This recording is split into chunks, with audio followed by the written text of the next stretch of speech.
घुटना, कंधा या कमर, चाहे जैसा हो दर्द, डॉक्टर ऑर्थो आपको देता है दर्द से पूरी आजादी, एक भरपूर जिंदगी।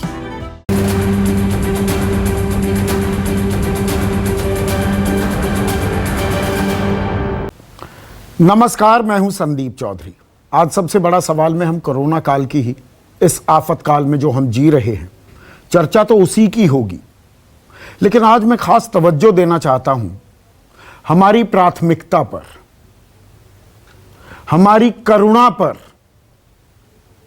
हमारी संवेदनशीलता पर और हमारे मानस पर।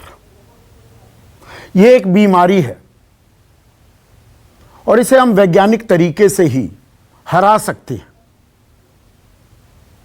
लेकिन विज्ञान का इस्तेमाल हो रहा है या ताल ठोकी जा रही है और राजनीतिक बयानबाजी से हम यह उम्मीद लगाए बैठे हैं कि यह कोरोना भाग जाएगा।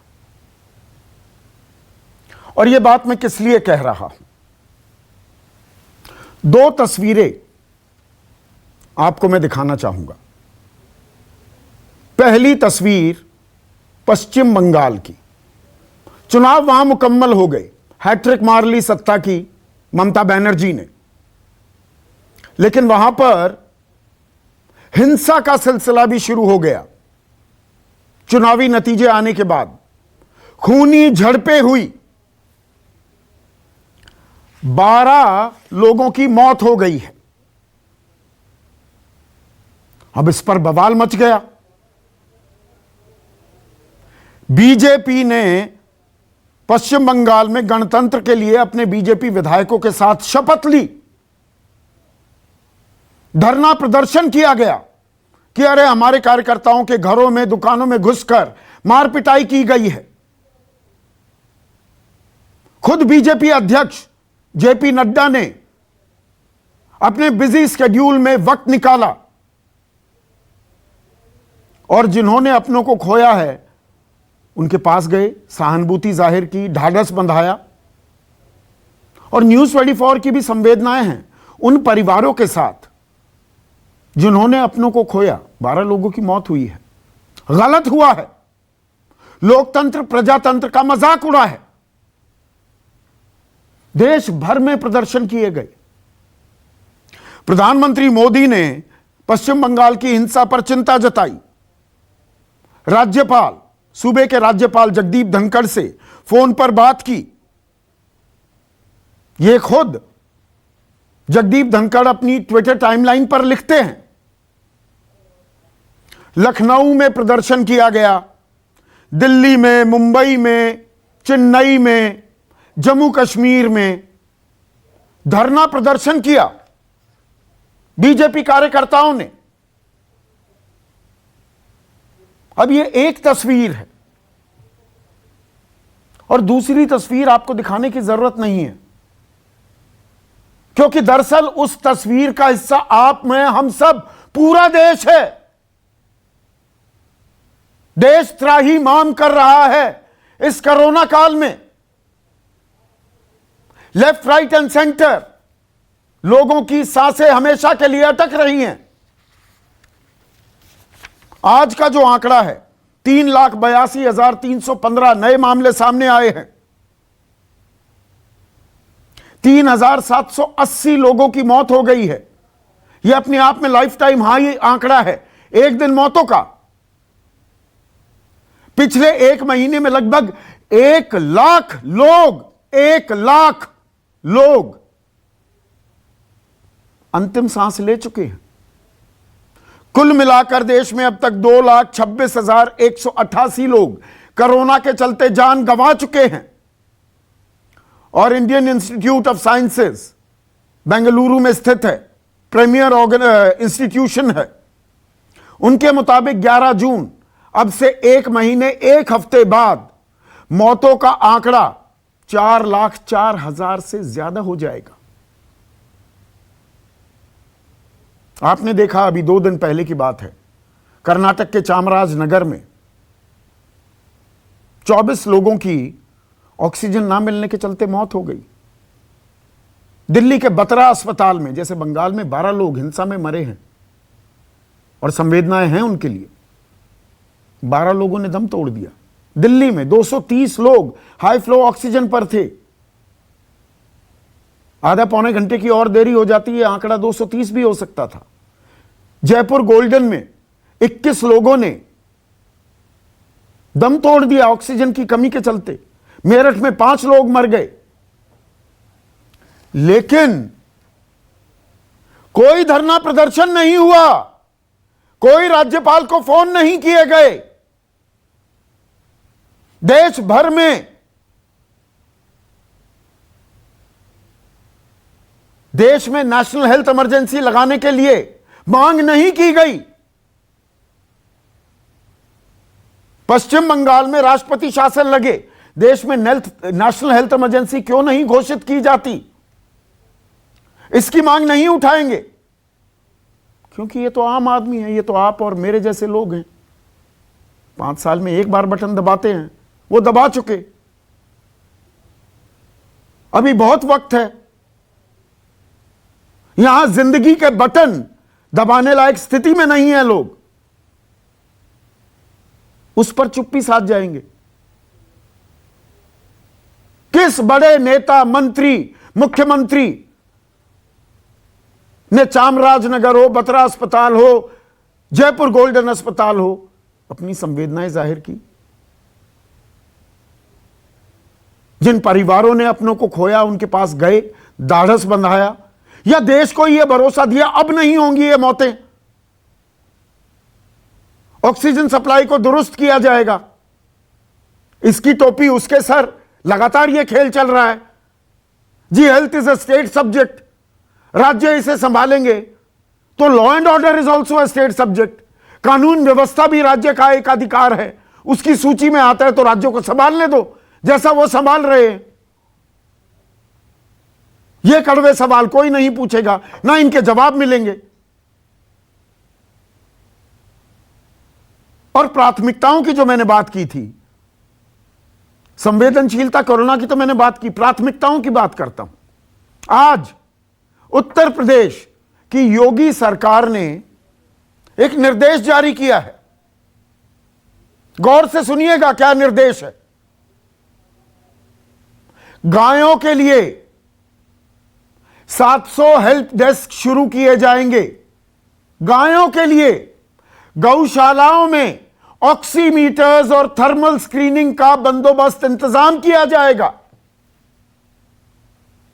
आम आदमी के लिए ऑक्सीमीटर्स मिल नहीं रहे, बिस्तर मिल नहीं रहे, ऑक्सीजन मिल नहीं रही, वेंटिलेटर उपलब्ध नहीं है।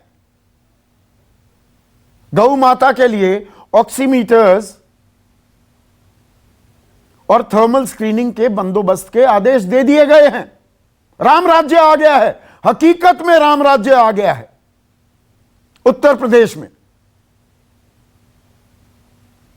यह हमारी प्राथमिकता है। और थोड़ी क्रोनोलॉजी भी समझाता हूं। जो वैज्ञानिक मानस की मैंने बात की है, यह लड़ाई ताली थाली बजाने से, दिए जलाने से हम नहीं जीत पाएंगे, ना जीत पाए हैं। 21 दिन का युद्ध बताया गया था, ये 15 महीने होने को आ रहे हैं।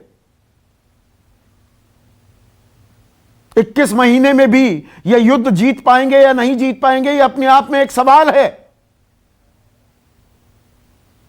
क्रोनोलॉजी समझिए। पहले ताली थाली बजी, पिछले साल जून में सुशांत सिंह राजपूत की मौत हो जाती है। 2-2.5 महीने पूरा देश, तमाम मीडिया चैनल्स सुशांत सिंह राजपूत की मौत की गुत्थी सुलझाने में लगे हुए थे। और आज मैं इस बात की ताल ठोक सकता हूं कि उस दौरान शायद इक्का दुक्का कोई शो किया होगा। सबसे बड़ा सवाल में हमने कोई सुशांत सिंह राजपूत की बात नहीं की। आप टाइमलाइन चेक कर सकते हैं।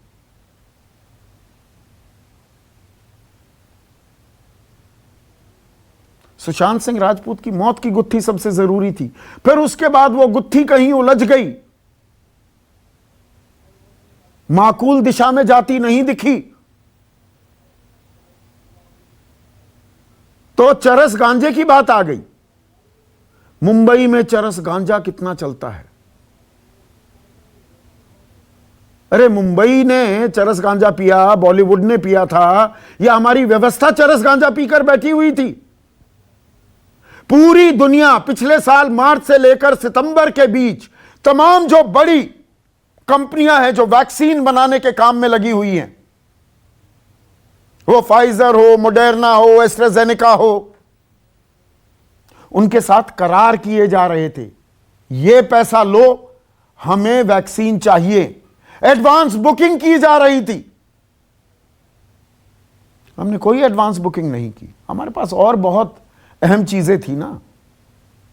सुशांत सिंह राजपूत के बाद बिहार के चुनाव भी आ गए थे। बिहार के डीजीपी तो सुशांत सिंह राजपूत की गुत्थी सुलझाने के चक्कर में अपनी सीट पक्की कर रहे थे। गए भी, पार्टी भी ज्वाइन की, वो टिकट नहीं दिया गया, वो अलग बात है। ये डीजीपी का हाल था। ये दरअसल हमारी व्यवस्था का हाल था। टीकों का बंदोबस्त नहीं किया। और आप कहेंगे अरे एस्ट्राजेनेका का नाम लिया, हम तो बना रहे हैं ना कोविड शील्ड। जी नहीं, जो ये कोविड शील्ड है ये हमारी बनाई हुई नहीं है। ये एस्ट्राजेनेका ऑक्सफोर्ड की बनाई हुई है। और क्योंकि उत्पादन भारत में होता है, manufacturing facility serum institute of India Pune में है, तो बाय डिफॉल्ट कोई प्लानिंग नहीं थी। बाय डिफॉल्ट क्योंकि भारत में उत्पादन हो रहा था, 10% के करीब टीके हमें मिल गए। हमने कोई तैयारी नहीं की थी। हम स्वदेशी कि अरे दुनिया क्या बताएगी, हम बनाएंगे।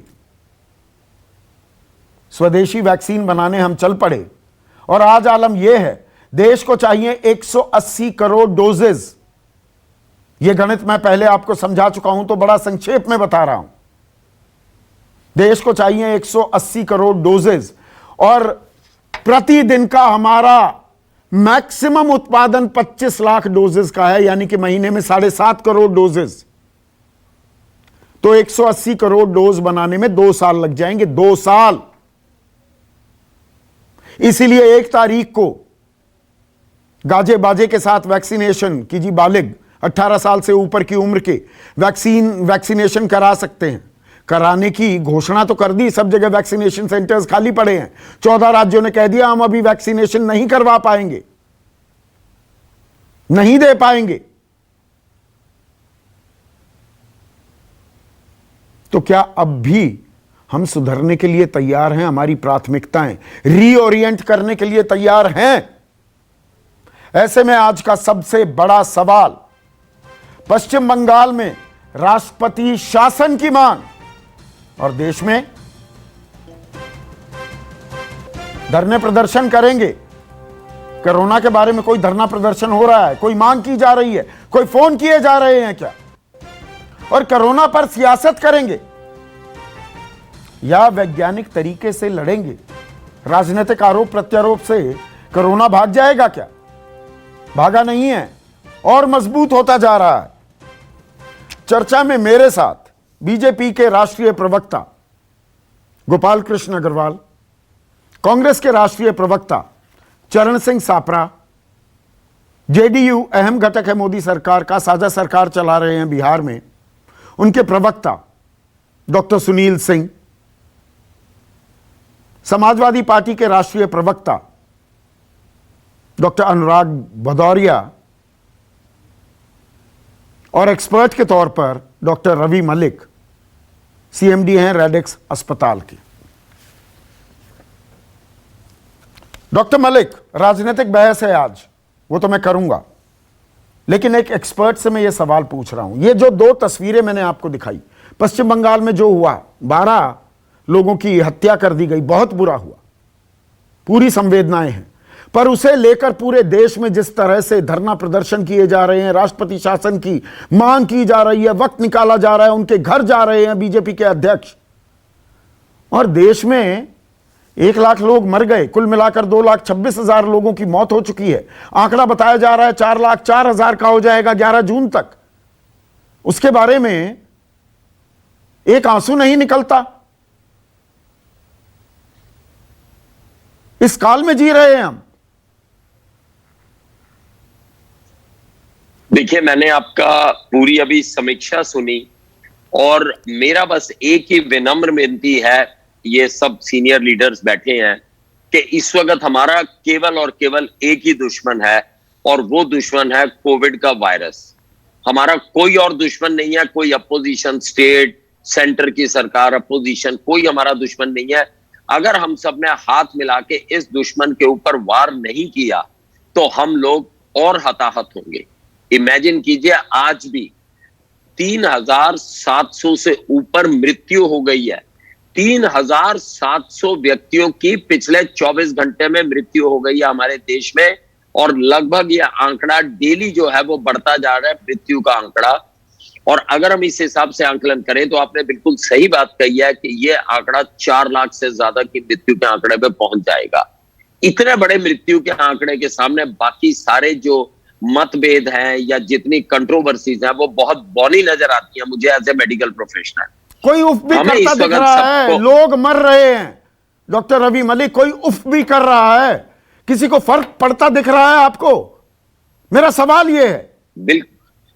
बिल्कुल बिल्कुल, आपकी तड़फन एज ए जर्नलिस्ट मैं समझ सकता हूं, और मैं समझता हूं कि ये सब लीडर्स जो बैठे हैं डिफरेंट हमारी नेशनल पार्टीज के, उनसे विनम्र विनती यही है कि इस वक्त एज अ मेडिकल प्रोफेशनल मैं आपको बता रहा हूं, क्योंकि मैं ग्राउंड के ऊपर कोविड का अस्पताल भी चला रहा हूं, कोविड की वैक्सीन का भी सेंटर हम लोग चलाते थे। मैं आपको यह बता दूं कि ग्राउंड के ऊपर हमें बहुत ज्यादा इस वक्त तत्पर रहने की जरूरत है। कई चीजों में अभी इंप्रूवमेंट आई है, लेकिन बहुत सारी अभी हमें मीलों दूर जाके इंप्रूवमेंट्स करनी है। और इस वक्त जो हताहत हो रहे हैं हमारे भारतवासी, उनको हमें रोकना है। तो हमें सारी चीजों को छोड़ के ध्यान इस तरफ लगाना चाहिए। ठीक है, जो दुखद घटनाएं हुई हैं उनके ऊपर उचित कार्रवाई होनी चाहिए, कानूनी कार्रवाई होनी चाहिए, लेकिन लोगों के हजूम, धरने, प्रदर्शन अब इस वक्त बिल्कुल नहीं होने चाहिए, क्योंकि इस वक्त ये वायरस जो है मौके में है, ये लोगों की भीड़ को तलाश रहा है। नहीं, प्राथमिकता तय होती है ना इससे। डॉक्टर रवि मलिक, एक सेकंड। गोपाल कृष्ण अग्रवाल, हमारी प्राथमिकता क्या है? सरकार की प्राथमिकता क्या है? चुनाव लड़ना राजनीति प्राथमिकता है या कोरोना से लड़ना प्राथमिकता है? देखिए, सरकार की प्राथमिकता है कोरोना से लड़ाई, और उसके लिए जो स्वास्थ्य मंत्रालय काम कर रहा है और जो विभिन्न आर्मी, एयरफोर्स, सरकार के अलग अलग department, ICMR, DG, director general of health, drug controller, ये अलग अलग इंस्टीट्यूशंस हैं, संस्थाएं हैं, और केंद्र सरकार, PMO, प्रदेश सरकारें, स्टेट गवर्नमेंट, हॉस्पिटल्स, NGO सब काम कर रहे हैं। आज पश्चिम बंगाल में आपके धरने प्रदर्शन थे, लखनऊ में, दिल्ली में, मुंबई में, चेन्नई में, जम्मू कश्मीर में। एक धरना प्रदर्शन किया बीजेपी ने कोरोना के कुप्रबंधन को लेकर, उसे दुरुस्त करने को लेकर। तो मेरी बात को होने दीजिएगा। हाँ, आप प्रश्न उठाएंगे तो कोई फायदा नहीं है। मैं आप अपना भाषण तो दे चुके हैं, मैंने सुना है, बहुत जरूरी बात है, मेरे को कुछ बोलने दीजिए। आप बोलिए। देखिए, पार्टी की भी कुछ प्रायोरिटीज हैं। हमारे कार्यकर्ताओं को जिस तरह जघन्य रूप से मारा जा रहा है पश्चिम बंगाल में, तो क्या हमें बचाना नहीं पड़ेगा उसको? और यह कि आपको भी बोलना चाहिए। देखिए, दोनों चीजों का आपस में कोई रिलेशन नहीं है। पार्टी के संगठन, मैं नोएडा में रहता हूं, अभी 2 आइसोलेशन सेंटर्स हम चला रहे हैं, हेल्प डेस्क चला रहे हैं, जगह जगह सारे काम कर रहे हैं। RSS, हमारा संघ परिवार पूरे देश में काम कर रहा है। आपको लिस्ट चाहिए तो मैं आपको पूरे वीडियो के साथ जो संघ परिवार, बीजेपी के कार्यकर्ता और ग्राउंड लेवल पे संगठन के MPs वगैरह काम कर रहे हैं, वो सब दे देंगे।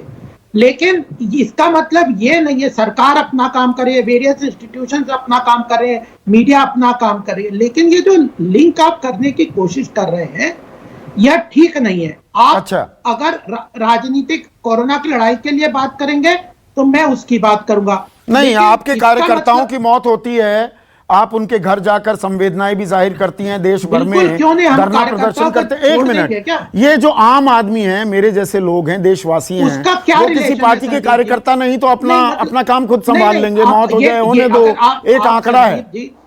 नहीं नहीं, आंकड़ा आपको काम, अगर आप चर्चा करिए, मैं पूरा 1 घंटा आपसे डिस्कशन करूंगा कि भारतीय जनता पार्टी के कार्यकर्ता, संगठन और लीडर्स, एमपीज, एमएलए और जो संघ परिवार है क्या क्या काम कर रहा है, आपको वीडियो के साथ देंगे। कोरोना की लड़ाई अलग, सब आपको कहे कि आप कोई हॉस्पिटल में जाके कोई सेवा कर रहे हो क्या? आप मीडिया में काम कर रहे हो ना। तो अच्छा, जो गवर्नमेंट, अब मीडिया सरकार का काम करेगा। मीडिया सरकार मैं मंत्री हूं, कब मैं केंद्र सरकार में मंत्री हूं, तो मैं आपको या मैं सांसद हूं। संदीप जी, आपको यही कह रहा हूं कि जिसका जो काम है वो करेगा। तो वही काम के बारे में तो पूछ रहा हूं।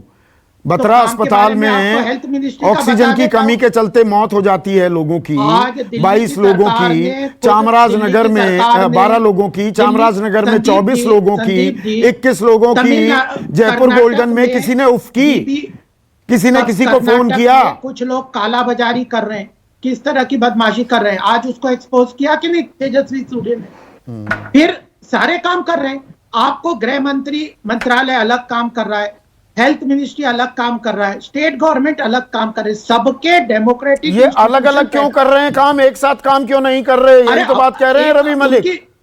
अरे अगर डॉक्टर तो एक काम कर रहा है हॉस्पिटल में, नर्स अलग काम कर रही है, तो आप कहो डॉक्टर भी नर्स का काम करे और नर्स डॉक्टर का काम करे। मैं ये नहीं कह रहा हूं, आप जानते हैं थोड़ा आईक्यू है मेरे अंदर, इतना भी आप गलत ढंग से बोल रहे हो। मैं कह रहा हूं सब अपना अपना काम कर रहे, तो आप कह रहे हो इसका मतलब सब अपना काम कर रहे हैं, अलग अलग कर रहे हैं। अरे सबके divide, democracy, federal structure, institution में सबके रोल डिवाइडेड है। आज रवि जी कोई डॉक्टर है, वो अपना काम कर रहे हैं, तो मीडिया पे नहीं आए क्या? आज वो मीडिया में सबका अपना अपना काम है, सब अपने आप में आत्मनिर्भर हैं, सब अपना काम कर रहे हैं। चरण सिंह साहब, हाँ यही तो कह रहे हैं ना, आप सब अपना काम कर रहे हैं। बिल्कुल झूठ मत बोलिए। मैं झूठ बोल रहा हूं, ठीक है, मैंने पहले भाषण दिया, आप झूठ बोल रहा हूं, आप कह सकते हैं। आप सरकार में है जो क्या, अगर कड़वी बात पूछी जाए तो वो भाषण लगता है या रॉन्ग नैरेटिव लगता है। आपके हर प्रश्न का जवाब दे रहा हूं, वही जवाब दे रहा हूं कि हर व्यक्ति, अगर गृह मंत्री का अपना रोल है, प्रधानमंत्री का अपना रोल है, स्टेट गवर्नमेंट का अपना रोल है, चीफ मिनिस्टर, ठीक है, मैं वही तो पूछ रहा हूं, मैं समझ गया आपकी बात। अब चरण सिंह सापरा, हर आदमी अपना काम कर रहा है। चरण सिंह सापरा जी, देखिए संदीप जी, जिस तरह से आपने दिखाया कि पूरे देश के अंदर भारतीय जनता पार्टी ने आज प्रदर्शन किए हैं, मैं आपको बताना चाहूंगा कि इनका नारा शायद बदल गया है। पहले ये कहते थे दल से बड़ा देश, लेकिन आज देश से बड़ा दल इनके लिए हो गया है। आज जो मौजूदा परिस्थिति है, जहां पर पिछले 10-12 दिनों से हम देख रहे हैं 3.5 लाख और 4 लाख के बीच में कोविड इफेक्टेड लोग रोज जुड़ रहे हैं, और तकरीबन 3,500 से लेकर के 4,000 तक की रोज मौतें हो रही हैं। कल भी 3,780 मौतें हुई है। ऐसे समय के अंदर मैं यही कहना चाहूंगा कि टूटता हौसला और बेदम व्यवस्था, खौफ ही खौफ का मंजर है। हर दिन मातम ही मातम पसर रहा है मेरे इंडिया में। आज संदीप जी, इतने फेफड़े नहीं खराब हुए जितना ये सिस्टम खराब हो गया है। इस सरकार को अपना नारा बदल लेना चाहिए। अब ये लोग नारा जब आप इस सरकार की बात करते हैं, देखिए मेरा सवाल यही था, हर कोई अपना काम कर रहा है। एक सेकंड चरण सिंह सापरा, हर कोई का क्या मतलब है? ये सामूहिक लड़ाई है ना। आपकी सरकारें हैं, पंजाब में है, राजस्थान में है, महाराष्ट्र में है, छत्तीसगढ़ में है, झारखंड में है, तो सब साथ मिलेंगे या ये राजनीतिक आरोप से भाग जाएगा कोरोना? नहीं, देखिए सभी राज्य की सरकारें साथ मिलकर के काम करने के लिए तैयार है, लेकिन जिस तरह से हम शुरुआत से देख रहे 15 महीनों से डिजास्टर मैनेजमेंट एक्ट लगा करके इन्होंने सारा कंट्रोल पहले अपने हाथ में ले लिया। अब जब इनसे नहीं संभल रहा है, तब ये राज्यों के ऊपर में ये डालना चाहते हैं सारी चीजें। तो सवाल ये है कि आज इतनी व्यवस्था खराब हो गई है कि इनका नारा बदलने का समय आ गया है। अब की बार कतार सरकार, क्योंकि आपको अगर टेस्ट कराने तो कतार, बेड लेना तो कतार, ऑक्सीजन, रेमडेसिविर, टोसिलिजुमाब के लिए कतार, वही कह रहा हूं, मर गए यही स्थिति से तो आम आदमी जूझ रहा है। स्टूडियो में ये आरोप लगाने से कुछ होगा या सारे साथ बैठेंगे? निश्चित रूप से हम साथ में बैठने के लिए तैयार हैं। हम तो ये कह रहे हैं कि आपने वैक्सीनेशन मुहैया कराने थे, टीके मुहैया कराने थे, आपकी टीकाकरण पॉलिसी पूरी तरह से फेल हो गई है। आप टीके नहीं दे पा रहे हो, ना तो 44 के ऊपर के लोगों को टीके मिल रहे हैं, ना 18 से 44 के बीच में लोगों को टीके मिल रहे हैं।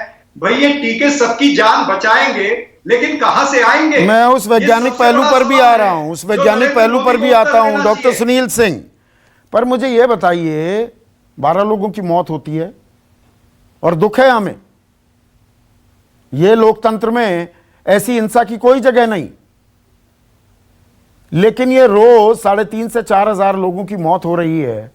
12 मौत पर राष्ट्रपति शासन लगा दो पश्चिम बंगाल में, देश में नेशनल हेल्थ इमरजेंसी लगती ही नहीं है।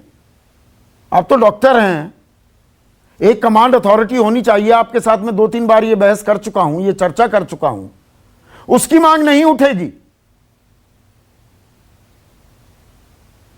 संदीप जी, आपकी जो बात है कि कोरोना को लेकर के सेंट्रल कमांड अथॉरिटी या सेंट्रल कोऑर्डिनेटिंग अथॉरिटी होना चाहिए, वो मैं एग्री करता हूं। लेकिन ये जो बंगाल के चुनाव के खिलाफ लोकतांत्रिक अधिकार का प्रयोग करते हुए अगर भाजपा के लोग अगर कोविड प्रोटोकॉल के साथ अगर धरना प्रदर्शन करते हैं, तो वो भी एक लोकतंत्र का चीज है। आम आदमी की मौत पर भी ऐसे धरने प्रदर्शन करते तो मुझे कोई दिक्कत नहीं होती। मैं इसीलिए कह रहा हूं, ये किसी भी राजनीतिक दल की बात क्यों ना हो, राजनीतिक नफा नुकसान जरूरी है कि आम आदमी की मौत की कोई कीमत नहीं। देखिए, अगर मौतें चुनावी हिंसा में हो या मौतें अगर कोरोना के कारण हो, कोरोना के कारण मौत पर किसने धरना प्रदर्शन दिया? दोनों किसने आंसू बहाए? कोरोना के कारण मौत पर केंद्र सरकार और हमारी राज्य सरकारें संवेदनशील है, 24/7 एक्शन में है, एक्शन मोड में है। ये धरना प्रदर्शन से वो नहीं होनी, धरना प्रदर्शन को इस बात के विरोध में एक्शन मोड दिख रहा है ना। उत्तर प्रदेश में 700 हेल्प डेस्क शुरू कर दिए गए हैं गौ माता के लिए, ऑक्सीमीटर्स और थर्मल स्क्रीनिंग होगी। गाय के लिए, आदमी को तो मिल नहीं रहे ऑक्सीमीटर। फिर मैं कहूंगा 2-4 इश्यूज को मडल करने से फायदा मैं मडल कर रहा हूं, मैं प्राथमिकताओं की बात कर रहा हूं। सुनिए ना, प्राथमिकता में एनिमल हेल्थ भी इंपॉर्टेंट है और कोरोना भी इंपॉर्टेंट। ह्यूमन हेल्थ नहीं, एनिमल हेल्थ भी इंपॉर्टेंट है और ह्यूमन हेल्थ भी इंपॉर्टेंट। मतलब उत्तर प्रदेश में सभी को ऑक्सीजन मिल रही है, वेंटिलेटर मिल रहे हैं, जहां चाहो भर्ती हो सकते हैं, अस्पतालों में बेड मिल रहे हैं किल्लत के साथ, लेकिन ऑक्सीजन मिल रहे हैं, बेड मिल रहे हैं, तो दिक्कतें आती हैं। ओवर टाइम सरकारें वर्क कर रही है, सिविल सोसाइटी, चिकित्सक पाराकर्मी सबकी कमी है, लेकिन ओवर टाइम वर्क के कर रहे हैं। लेकिन साथ ही साथ आप 2 इशू को मिलाने से बात नहीं बनती है। अच्छा, 2 इशू में मिला रहा हूं या मैं प्राथमिकताओं की बात कर रहा हूं? अनुराग भदौरिया, उत्तर प्रदेश में आम आदमी को ऑक्सीजन, बेड, वेंटिलेटर सब मिल रहा है, इसीलिए अब गायों के लिए ऑक्सीमीटर्स और थर्मल स्क्रीनिंग का इंतजाम हो रहा है। देखिए, ऑक्सीजन का उत्तर प्रदेश की हालत यह है कि एक माँ की तबीयत खराब हो जाती है तो उनकी बेटियां माँ के मुंह में मुंह डाल के ऑक्सीजन दे रही हैं। सोचिए हालत उत्तर प्रदेश में है। उत्तर प्रदेश में ऑक्सीजन लेने के लिए लोगों को पीपल के पेड़ के नीचे बैठना पड़ रहा है कि हम पीपल पेड़ के नीचे बैठ जाएं तो शायद ऑक्सीजन मिल जाए।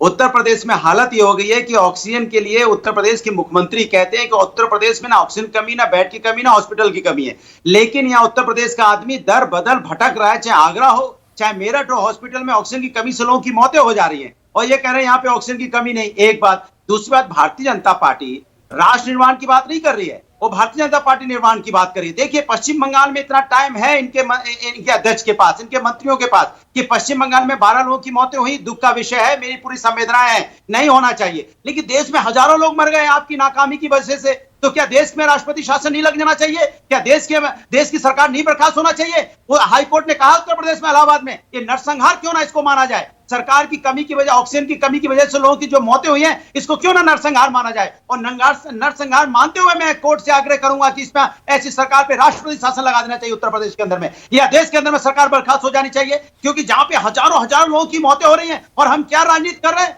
हम राजनीति कर रहे हैं कि वहां पे अगर राजनीति कर रहे हैं कि पश्चिम बंगाल में 12 लोगों की हिंसा से मौतें हुई हैं, उस पर राजनीति करके हम पूरे देश की जो कोविड से लोगों की मौतें और उसको दबा देना चाहते हैं। इसके मतलब आप पूरे देश के साथ खेलना चाहते हैं। सिद्धार्थ जराबी को भी जोड़िए।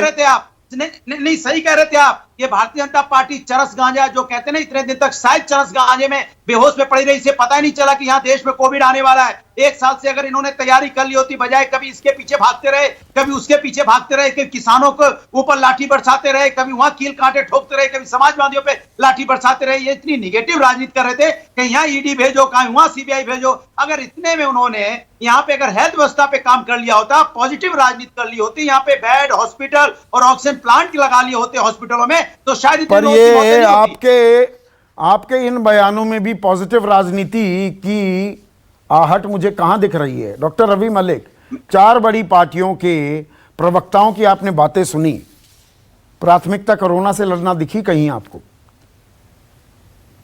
देखिए, सबसे इंपॉर्टेंट, जैसा कि मैंने पहले ही कहा कि हमारा एक ही दुश्मन है, कोरोना है, जो कि हमारे भाइयों को, देशवासियों को, बहनों को जो कि खाए जा रहा है। आज भी इतनी ज्यादा मृत्यु हो गई है, तो हमें तो सबको हाथ मिलाकर केवल और केवल इसी के साथ हमें लड़ना चाहिए। हमारा ध्येय, चाहे वो अपोजिशन है, चाहे रूलिंग पार्टी है, चाहे स्टेट में है, चाहे सेंटर में है, यही होना चाहिए। किस तरह से ऑक्सीजन अस्पतालों में पहुंचाएं, किस तरह से बेड बढ़ाएं, किस तरह से हम दवाइयों का बंदोबस्त बढ़ाएं और किस तरह से वैक्सीन बढ़ाएं, ताकि इस रास्ते से हमारा देश निकले और खुशहाली की तरफ नहीं, ऑक्सीजन बाकी सब हो गई चीजें क्या? 2.5 हफ्ते हो गए डॉक्टर रवि मलिक, आप भी 3 बार आ चुके हैं, चौथी बार आए हैं इन 2.5 हफ्तों में मेरे कार्यक्रम में। ये ऑक्सीजन ना हो गई कौन सा अलादीन का चिराग है या संजीवनी बूटी है कि पूरा पहाड़ी उठाकर लाना पड़ेगा, किसी को भगवान हनुमान बनना पड़ेगा? देखिए, डेफिनेटली जो है सरकार को इसमें देखना चाहिए, और ना केवल ऑक्सीजन, लेकिन मैन पावर पे भी ध्यान रखना है, बेड्स पे भी ध्यान रखना है, मेडिसिन पे भी और वैक्सीन पे भी ध्यान रखना है। जब तक हम इन सारी चीजों को परिपक्व नहीं कर देंगे, फिर भी मैं देखो एक पॉजिटिव थोड़ी सी चीजें बताऊंगा कि दिल्ली में ऑक्सीजन की सप्लाई थोड़ी बेटर हुई है, बाहर से सरकारें कोशिश कर रही हैं। सकारात्मक वे से अगर हम चलेंगे, कल को और ज्यादा बेटर हो सकती है। तो हमारे जो बच्चे मर रहे हैं, सकारात्मक काम करना मीडिया का नहीं है। मैं यहां पॉजिटिव खबरें दिखाने के लिए नहीं बैठा हूं। सरकार सकारात्मक काम करे, जहां कमियां हैं वो हम बताएंगे। बिल्कुल ठीक बात है, बिल्कुल आपकी बात ठीक है। और अभी ऐसा नहीं है कि सारा कुछ बिल्कुल व्यवस्था ठीक हो गई है, अभी भी बेड्स की कमी है, अभी भी आपको मालूम ही, आपके मीडिया के लोग सब जगह जा रहे हैं, देख रहे हैं। लेकिन मेरी एक विनम्र विनती सब लोगों से केवल और केवल यही है कि सिर्फ और सिर्फ इसी दुश्मन के ऊपर निशाना दागे, एक दूसरे और इधर उधर एक दूसरे पर ना दागे। सिद्धार्थ जराबी और बातों को एक second, Siddharth Zarabi, one of the foremost business journalist in the country, वो भी मेरे साथ जुड़ने वाले हैं। आप अपनी बात पूरी कीजिए डॉक्टर रवि मलिक। हाँ, तो हमारा जो है, जैसे मछली की आंख की तरफ केवल हमें यही देखना है कि हमारे मृत्यु दर कम हो, हमारी इम्यूनिटी बढ़े और हमारे रिसोर्सेस परिपक्व रहे, परिपूर्ण रहे, जिससे कि हम लोगों की जानों को बचाते रहें।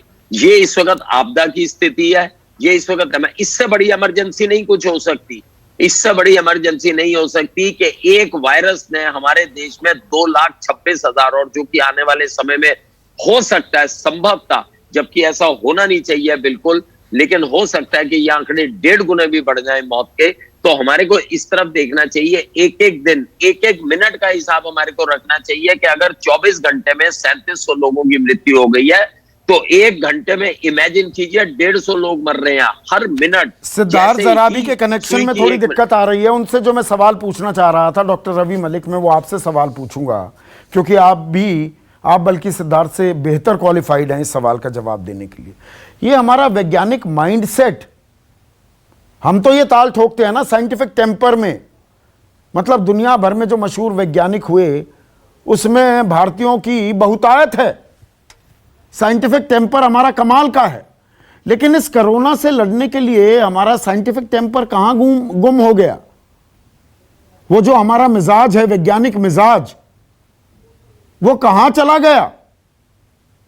मार्च से सितंबर तक, correct me if I am wrong, सारी दुनिया 7 बड़ी जो कंपनियां हैं उनके साथ करार कर रही थी कि वैक्सीन आप बनाओगे, लो जी एडवांस, और हमारी बुकिंग हो गई, हमने बुकिंग ही नहीं कराई। जब मैं कहता हूं कोविड शील्ड ये हमारा बनाया हुआ थोड़ा है, एस्ट्राजेनेका और ऑक्सफोर्ड ये स्वीडिश और यूके की कंपनियां हैं, ये तो मैन्युफैक्चरिंग फैसिलिटी हमारी ये है, यहां पर है पुणे में, तो बाय डिफॉल्ट ये 10% प्रोडक्शन हमारे पास आ गया। इसकी भी तैयारी हमने कहां की थी? कोवैक्सीन को हटा दो, कोविडशील्ड की भी तैयारी हमारी थोड़ा थी?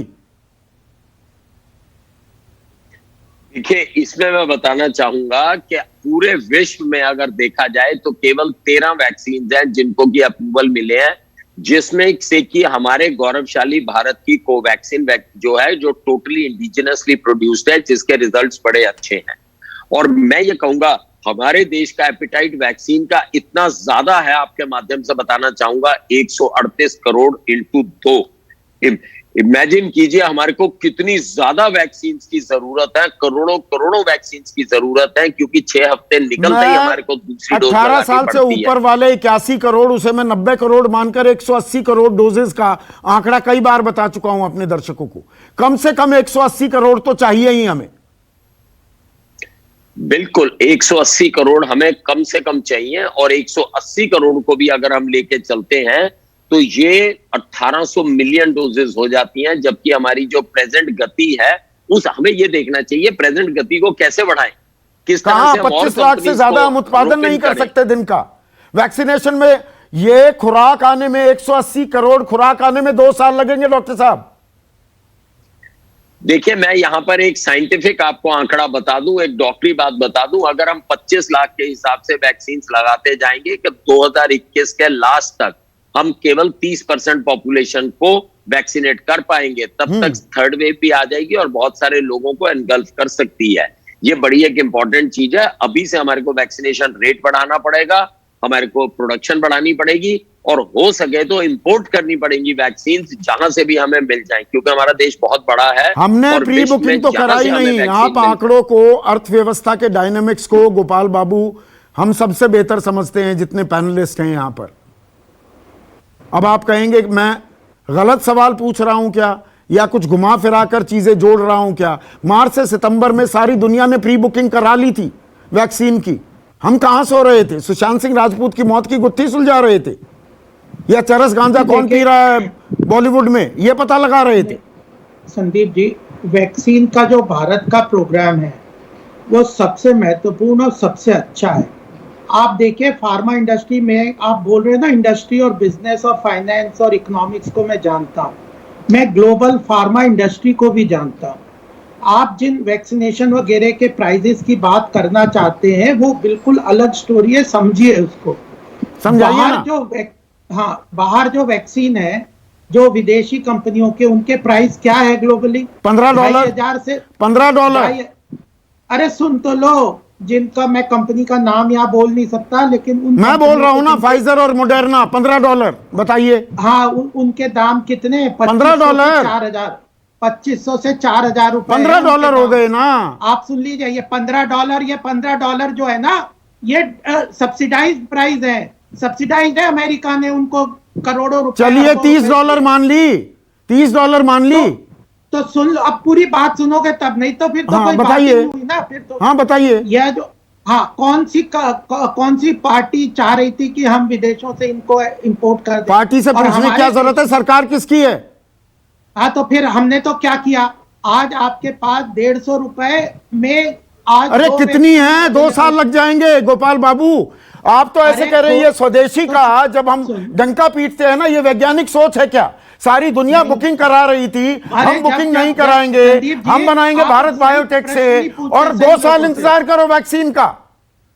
नहीं सुनो तो फिर सुन तो लो पूरी। हाँ सुन रहा हूं ना। एक बात को एक विषय को खत्म, बीच में दूसरी कर दोगे। हाँ बताइए।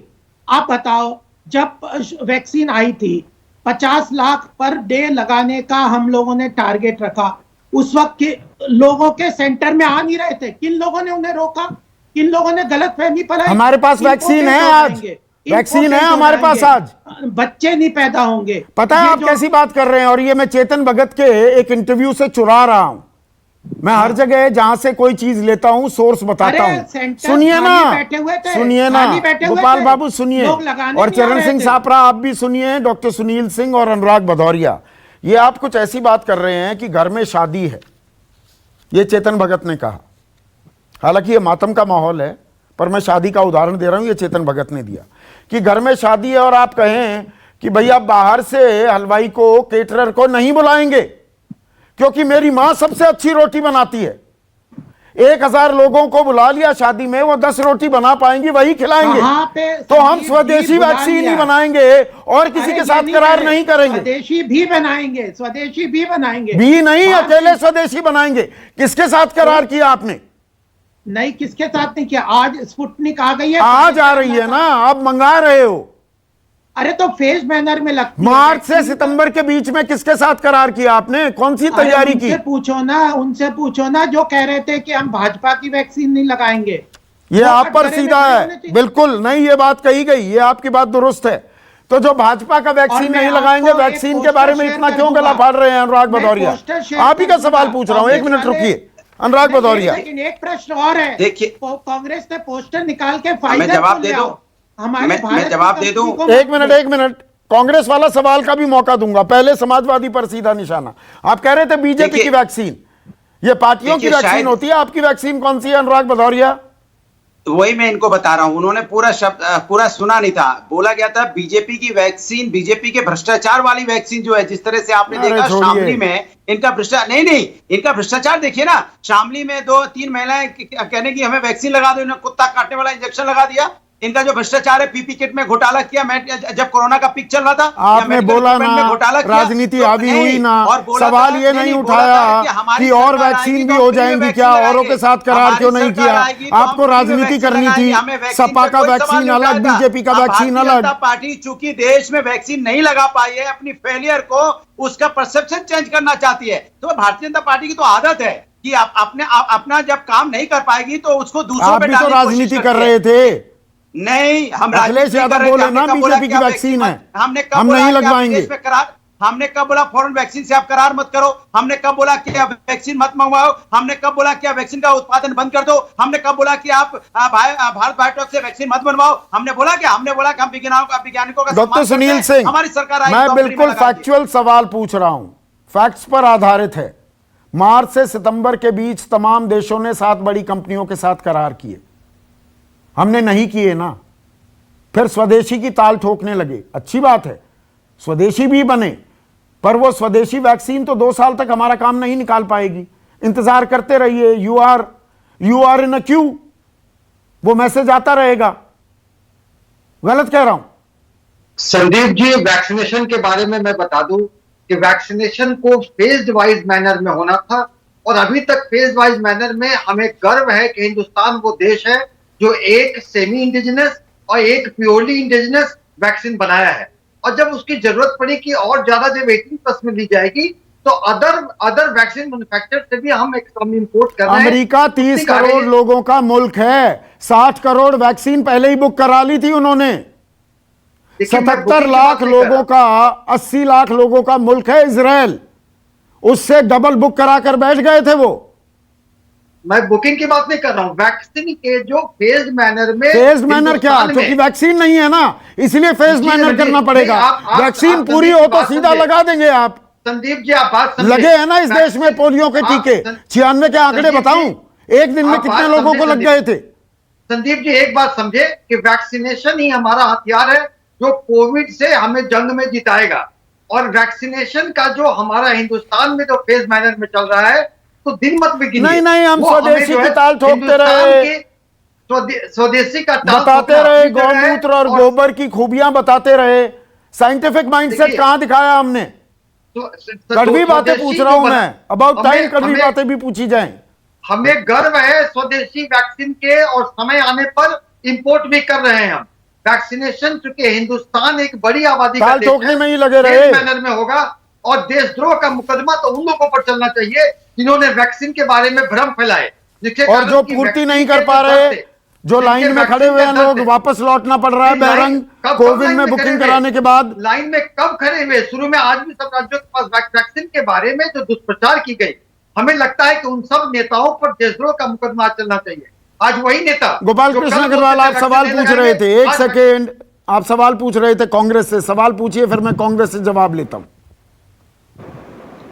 देखिए, कुछ दिनों पहले जब भारत अपने वैक्सीन प्रोग्राम को चला रहा था, तो जब भारत में वैक्सीन डेवलप हो रही थी, वैक्सीन का प्राइसिंग सब नेगोशिएट हो रहा था, और ग्लोबल कंपनीज का बहुत प्रेशर था कि भारत को महंगी वैक्सीन बेची जाए। उस वक्त कुछ कांग्रेस खासकर पार्टी लॉबिंग कर रहे थे विदेशी कंपनियों के लिए, और उसके पोस्टर और साफ है। उसके बाद आप समझिए इन्होंने फिर कहा कि नहीं, हमें प्रदेशों को वैक्सीन विदेशों से हमें खरीदने की इजाजत दे दी जाए। जब सरकार ने 50% का परमिशन दे दिया और उसकी प्राइस नेगोशिएशन 300 रुपए में कर दी, तब ये कहने लगे, जब इनने देखा कि ये हमारी चाल तो फेल हो गई और हम विदेशों से वो नहीं खरीद सकते, तो वो हम जो पैसा जो पहले जो भ्रष्टाचार का सारा गेम था ना, ये सब समझ लीजिए आप संदीप जी, जिस दिन आपको अच्छा भ्रष्टाचार का खेल था, इसीलिए हमने स्वदेशी वैक्सीन लगाई। विदेशों आप पैसे कमा रहे थे वैक्सीन से, चाहते थे। चरण सिंह सापरा, सीधा आरोप बीजेपी का। संदीप जी देखिए, भारतीय जनता पार्टी के प्रवक्ता अभी गोल पोस्ट चेंज कर रहे हैं। ये जितनी वैक्सीनेशन की चर्चा हुई है, इस पर मैं 2 लाइन में ही उत्तर दूंगा कि ये इस सरकार का पॉलिसी पैरालिसिस है। यानी वैक्सीनेशन का जितना भी इनका प्लानिंग था, उसमें इस सरकार को लकवा मार गया, अगर ऐसा कहा जाए तो उचित रहेगा। मैं आपको आंकड़ों के साथ बताता हूं। अमेरिका ने अगस्त 2020 में इन्होंने 44,700 करोड़ रुपया वैक्सीनेशन में इन्वेस्ट किया था। भारत ने कितना किया? 4,500 करोड़, वो भी अभी अप्रैल 2021 में। यूएस ने अगस्त 2020 में 400 मिलियन डोज बुक किए, यूके ने 150 मिलियन डोज बुक किए, यूरोपियन यूनियन ने नवंबर 2020 के अंदर 800 मिलियन डोज बुक किए। 800 मिलियन मतलब 80 करोड़। आप करोड़ों में बताइए, मेरे दर्शकों के लिए सहूलियत होती है। चरण सिंह साहब, पैरालिसिस नहीं तो और क्या है? नहीं, 800 मिलियन का मतलब हुआ 80 करोड़, 150 मिलियन का हुआ 15 करोड़, 400 मिलियन का हुआ 40 करोड़। थोड़ा करोड़ में बोलेंगे, मेरे दर्शकों को समझ में आता है बड़ी आसानी से। हाँ, तो आपने करोड़ में अनुवाद कर दिया। मेरा कहना यही है कि जब ये सरकारें खरीद रही थी, बुकिंग कर रही थी, तब हम क्यों मौत का नंगा नाच देखने के लिए इंतजार कर रहे थे? आप पैसे कमा रहे थे, ये आरोप लगा रही है बीजेपी। हो रही है, आप पैसे कमाना चाहते थे, आपका वो पैसा कमाने का मंसूबा पानी फेर दिया। जब हमने कहा कि इंपोर्ट की जाए वैक्सीन, तब इन्होंने ये आरोप हम पर लगाया। आज इन्होंने स्पुतनिक को क्यों इजाजत दी? अब ये मॉडर्ना को, जॉनसन को, फाइजर को क्यों इजाजत देंगे? क्या ये पैसे कमा रहे हैं? क्या ये दलाली खा रहे हैं? तो ये प्रश्न गोपाल कृष्ण अग्रवाल, 20 सेकंड में जवाब चाहूंगा। अब दलाली की बारी आपकी है। क्या ये दलाली का खेल हो गया? खेल है यहाँ जिंदगी और मौत का। 2,500 और 4,000 की वैक्सीन खरीदने की बातें करते हैं, वो दलाली करेंगे। 150 वाले नहीं करेंगे, 150 और 300 रुपए वाले नहीं करेंगे। अच्छा, मतलब अठन्नी चवन्नी को लेकर यहाँ पर आम आदमी की जान को लेकर बार्गेनिंग हो रही थी। एक मिनट, ये बार्गेनिंग हो रही थी क्या? 20,000 करोड़ तो आप सेंट्रल विस्टा पर खर्च कर रहे हैं, वहां 20,000 करोड़ आ जाते हैं। सेंट्रल विस्टा बनाना जरूरी है। फार्मा इंडस्ट्री के खेल को विदेशियों को समझते नहीं हो आप। फार्मा ना, हम तो कुछ समझते ही नहीं, नादान है सब। आप समझते हैं 20,000 करोड़ सेंट्रल विस्टा, नया पार्लियामेंट बनना चाहिए, प्रधानमंत्री का नया निवास बनना चाहिए। अरे आप उसके लिए पैसे हैं। के प्रोग्राम को, बेस्ट वैक्सीन प्रोग्राम भारत ने लॉन्च किया है। आपको समझ, अगर आपको सब चीजों को देखे, ऑक्सीजन की किल्लत है, मैं एग्री करता हूँ, वो सब अलग बात है। वैक्सीन की किल्लत नहीं है, जो चाहे वैक्सीन करा सकता है 18 साल से ऊपर वाला। आपको सारी चीजें बताऊंगा। वैक्सीनेशन पे कर दो पूरी चर्चा, आप कल कर लो। कल बिल्कुल कर लेंगे, हम चर्चा पूरी तरीके से करेंगे। एक एक आंकड़े, एक एक आप जो ये 100, 150, 250 का बता रहे हैं, कल आएंगे ना आप? कल आप आइए शो में, और वैक्सीन की पूरी चर्चा करेंगे हम, और वैक्सीन के पूरे गणित की चर्चा करेंगे। कौन लोगों को भड़का रहा था, कौन लॉबिंग कर रहा था, किस वैक्सीन ना पूरी चर्चा करेंगे। मार्च से लेकर सितंबर तक बुकिंग क्यों नहीं हुई, आइएगा कौन सा हमारा बनाया हुआ है, कौन सा नहीं है, अब स्पुतनिक क्यों आ रहा है, और मॉडर्ना आएगा या फाइजर आएगा क्या, ये चर्चा करेंगे। लेकिन आज जो मैंने चर्चा की है, देखिए सवाल वही, प्राथमिकता, करुणा, संवेदनशीलता और साइंटिफिक टेम्पर, वैज्ञानिक मानस के साथ हम लड़ेंगे या राजनीति के साथ?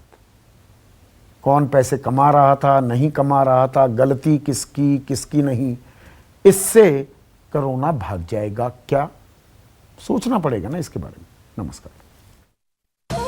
सबसे बड़ा सवाल, presented by Patanjali biscuit, associate sponsor Amul, the taste of India. Servokon, India's number 1 servo voltage stabiliser, रखे सब कंट्रोल में। India's largest online pharmacy. Asian Paints tractor spark economy emulsion budget में लगे। शुद्धता की मिसालें, राजधानी हर घर की चाहत, आटा हो या दालें।